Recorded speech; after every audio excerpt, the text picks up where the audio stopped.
안녕하세요. 제니스앤컴퍼니 클라우드 사업부 데이터 앤 AI 팀 박병욱 과장입니다. 클라우드와 EMR 그리고 데이터와 AI를 이야기해 보려고 합니다.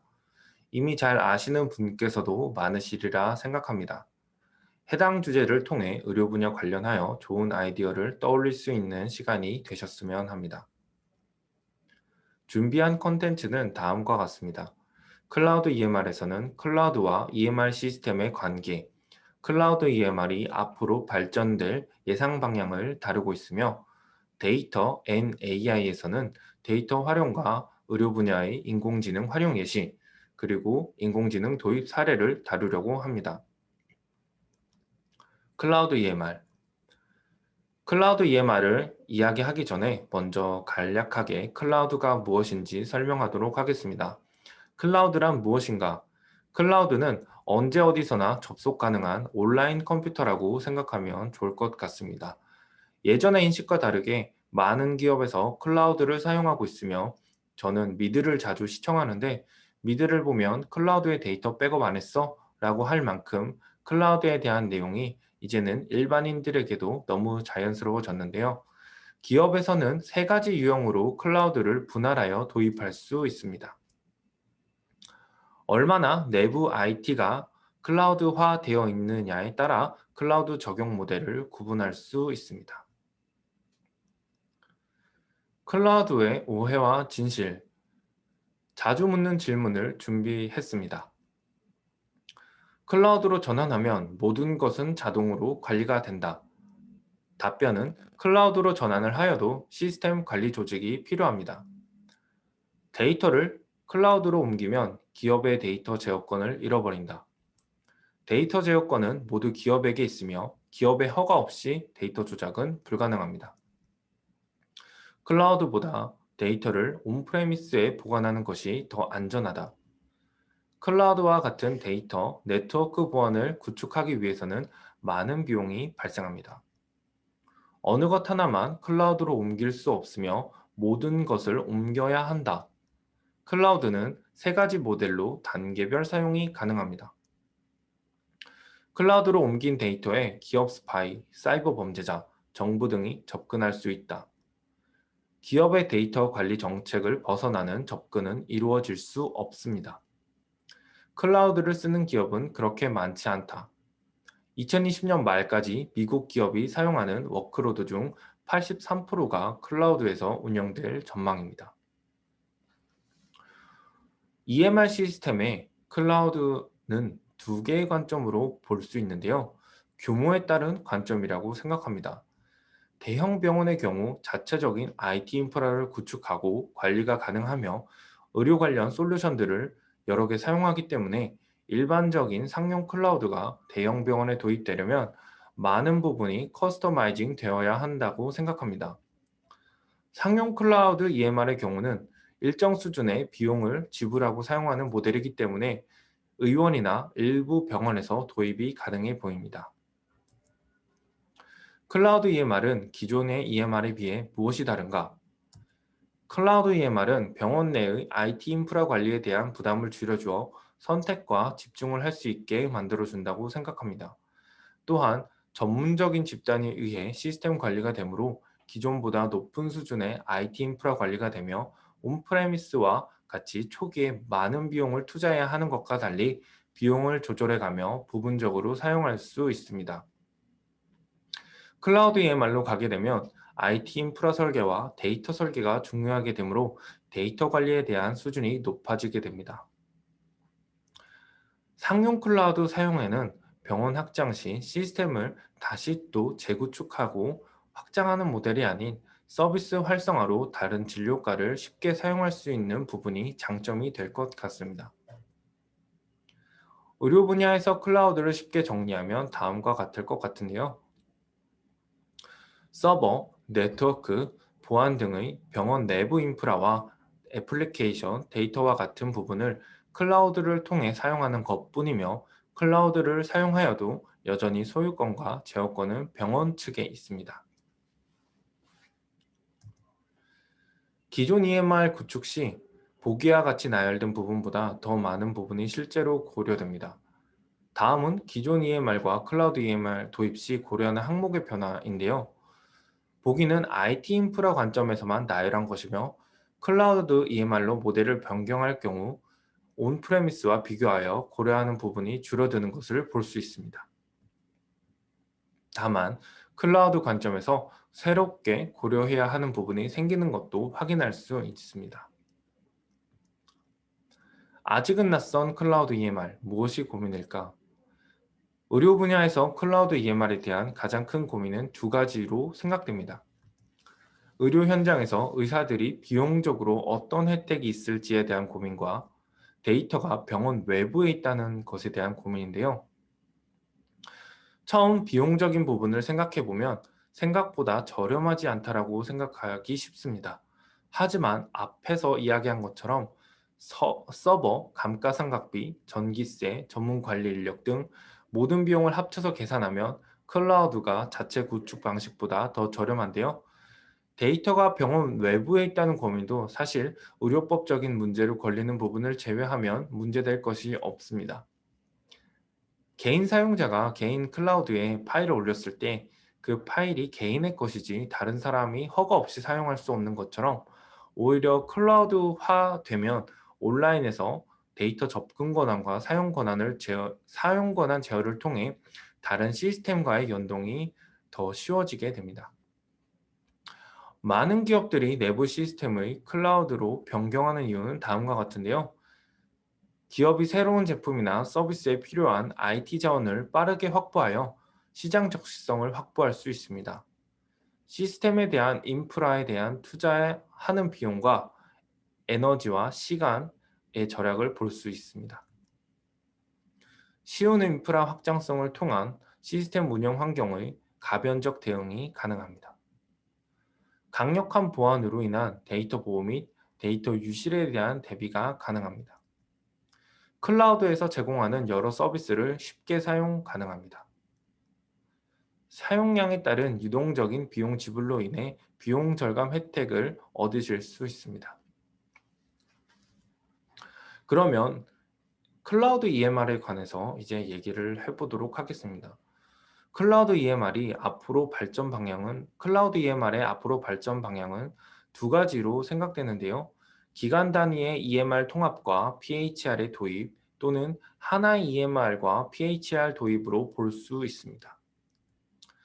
클라우드 EMR과 클라우드 PHR은 다음과 같은 순서로 진행되어야 한다고 생각합니다.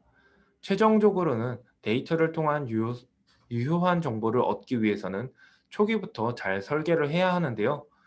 PHR 서비스를 제공하면서 데이터를 모을 수 있는 모델을 만들어 봤습니다.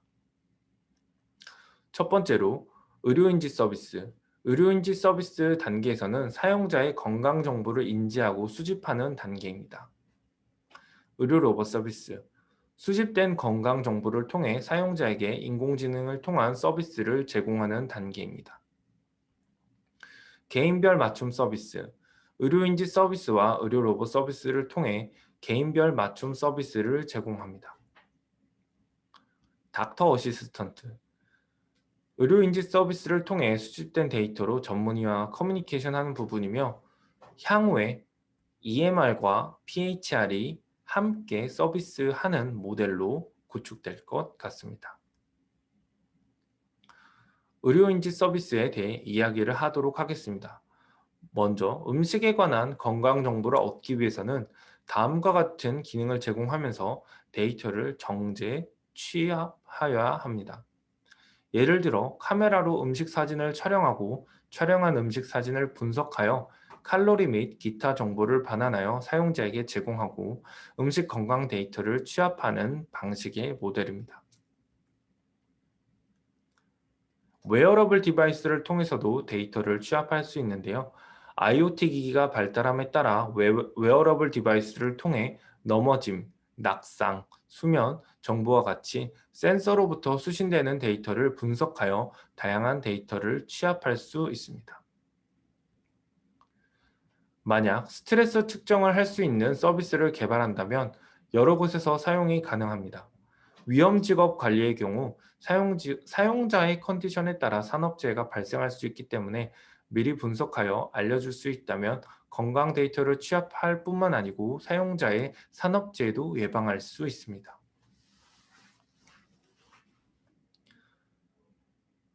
음성을 통해서도 데이터를 취합할 수 있는데요. 인공지능을 활용한 음성인식 기술이 많이 발전했습니다. 음성인식을 통해 음성 텍스트 추출 및 분석을 할 수 있으며 감정 또한 구분해낼 수 있습니다. 이렇게 음성을 통한 건강 데이터 취합을 할 수 있습니다. 운동성, 비운동성을 통한 데이터 취합도 가능한데요. 고령화 사회에 진입함에 따라 노령 인구가 증가하고 알츠하이머와 파킨슨병과 같이 퇴행성 뇌질환 환자가 늘어나고 있습니다. 초성 게임 또는 그림 맞추기, 선을 따라 읽기 등 운동성 게임을 통해 사용자의 반응 속도와 분석 지표에 따른 데이터 수집 및 분류를 할 수 있으며 수면, 피로, 통증에 대한 항목 등을 질문으로 사용자의 현재 상태와 그와 관련된 정보 취합이 가능합니다. 의료 로봇 서비스에서는 의료인지 서비스 단계에서 취합된 데이터를 기반으로 미리 정의된 지표를 통해 인공지능을 활용하여 데이터를 분석하고 의료 분야에서 활용할 수 있습니다. 개인 맞춤 서비스, 의료인지 서비스에서 취합된 정보를 기준으로 개인에게 맞춤 서비스를 할 수 있으며 개인 맞춤 서비스의 종류에 따라 새로운 데이터를 취합할 수 있습니다. 개인 맞춤 서비스에 표기된 서비스 중 일부는 실제로 서비스하는 업체가 있기 때문에 간단한 타이틀만 표기하였으며 하나의 구성을 예로 들면 의료시설 찾기는 공공 API를 통해 구축할 수 있습니다. 클라우드 EMR과 클라우드 PHR 기반으로 제공할 수 있는 서비스 예상도입니다. PHR 서비스가 사용자에게 제공되고 데이터가 충분히 모이게 되면 커뮤니티 도구 및 연동 서비스 개발을 통해 클라우드 EMR 서비스와 연계가 가능하며 한 단계 향상된 의료 서비스를 할 수 있습니다. 개인적인 생각으로 해당 모델까지 오려면 대형 병원과 협회의 주도가 있어야지만 가능하다고 생각합니다. 데이터와 AI를 알아보도록 하겠습니다. 데이터와 AI를 이야기하기 전에 데이터에 대해서 먼저 생각을 해볼 텐데요. 데이터는 소리, 이미지, 문자, 숫자, 영상 등 여러 유형의 종류가 있습니다. 인공지능을 통해 데이터를 분석하고 활용하기 위해서는 먼저 데이터를 잘 정제해서 취합해야 합니다. 취합된 데이터를 어떻게, 어떤 도구를 통해 활용할지 또는 데이터 모델을 어떻게 개선할지에 대한 고민도 함께 수반되어야 합니다. 매일 생성되는 데이터에 대한 계획. 세계에서 하루에 생성되는 데이터 양을 4K UHD 영화로 변환할 경우 이 영화를 모두 시청하기 위해서는 1246년이라는 시간이 필요합니다. 빅데이터와 데이터 분석 도구의 발달은 어떻게 보면 당연한 흐름일 수도 있는데요. 의료 데이터는 어떤가요? 제가 드리는 다음 질문에 대한 의료 데이터 계획을 혹시 가지고 계신지 궁금합니다. 무슨 항목을 분석할 것인가? 어떤 데이터가 생성, 관리되는가? 데이터는 어떻게 수집, 분류될 것인가? 데이터는 어떻게 적재할 것인가? 어떻게 분석할 것인가? 분석한 내용을 어떻게 사용할 것인가? 데이터가 증가함에 따른 대비는 등의 질문이 있습니다. 의료 데이터의 80에서 90%가 비정형 데이터, 즉 숨어있는 다크 데이터라고 볼 수 있는데요. 다크 데이터를 활용한 의료 분야의 발전 가능성이 아직 크다는 이야기가 됩니다.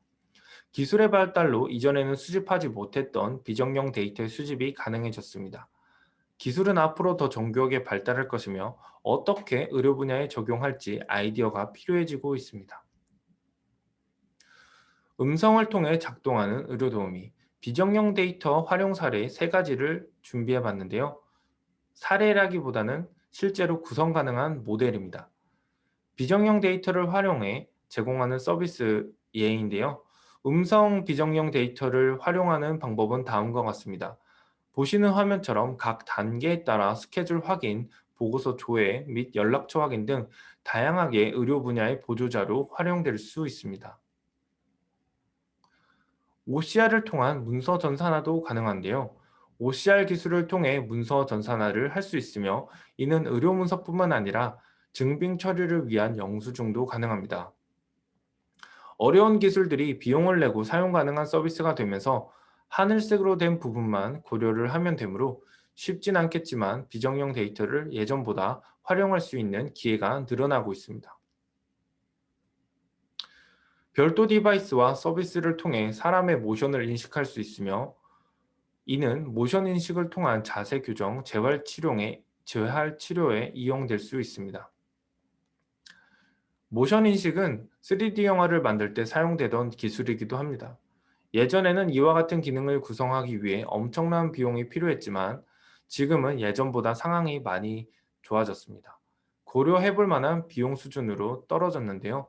사람뿐만 아니라 의자, 책상과 같은 오브젝트, 공간, 거리 인식 등 다양한 영상 처리 기술 서비스가 있습니다. 데이터가 중요한 이유는 현재 나와 있는 인공지능이 모두 데이터를 기반으로 학습을 하기 때문입니다. 이미지를 학습하는 인공지능의 작동 방식을 간단하게 설명하면 개 사진을 준비하고 개 사진을 인공지능에게 학습하게 합니다. 인공지능이 학습한 개 사진을 토대로 그동안 학습했던 패턴을 통해 개 이미지를 인공지능에게 제공했을 때 개일 확률이 89%라고 응답하는 프로세스로 인공지능의 학습 방식이 이루어집니다. 의료 분야의 인공지능 적용 사례를 두 가지 들어보도록 하겠습니다. 해외 사례를 준비했고요.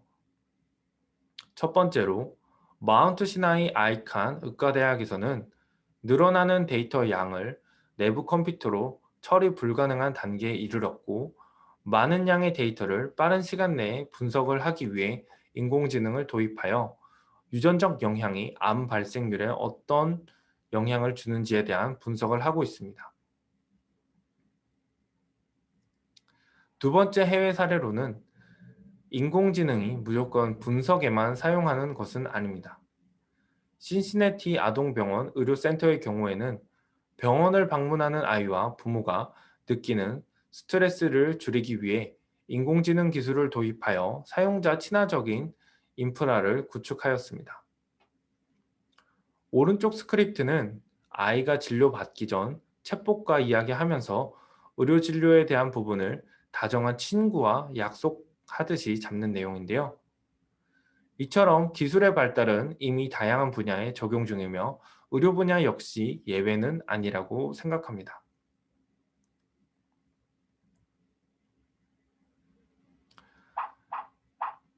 마지막으로 시간이 짧은 만큼 하나하나 깊숙하게 이야기하는 시간을 다루지는 못했지만 클라우드와 EMR, PHR, 데이터, 그리고 AI의 의료 분야 발전에 대한 아이디어를 얻을 수 있는 좋은 시간이 되셨으면 하는 바람입니다. 짧지만 지루할 수도 있는 내용 들어주셔서 감사합니다. 오늘도 좋은 하루 보내시기 바랍니다. 감사합니다.